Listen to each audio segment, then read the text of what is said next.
వేసవిలో వచ్చే అకాల వర్షాలు, గాలుల వలన మామిడి రైతులకు అపార నష్టం వాటిల్లుతుంది. మామిడి రైతులు ముందుగానే తగిన జాగ్రత్తలు తీసుకోవటం వలన కొంతమేర నష్టాన్ని తగ్గించుకోవచ్చు. కావున రైతులు వాతావరణ సూచనల మేరకు సాధ్యమైనంత వరకు 2-3 రోజుల ముందుగానే పక్వానికి వచ్చిన కాయలను కోసి మార్కెట్ చేసుకోవాలి.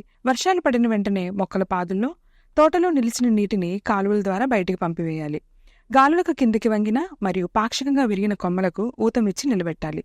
తోటలో కింద రాలిన కాయల్లో మంచివాటిని ఏరి మార్కెట్ చేసుకోవటం వలన కొంతమేర పంట నష్టం తగ్గుతుంది. అలాగే పాడైపోయిన కాయలను ఏరి తోటకు దూరంగా పారవేయాలి.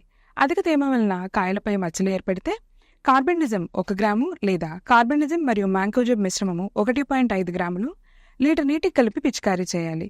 అలాగే ఏదైనా పురుగును గమనించినట్లయితే థయోమిథాక్సమ్ 0.3 గ్రాములు లేదా ఇమిడాక్లోప్రిడ్ 0.3 గ్రాములు లేదా 10,000 ppm వేప నూనె 1 మిల్లీలీటరు లీటర్ నీటికి కలిపి పిచికారీ చేసుకోవాలి.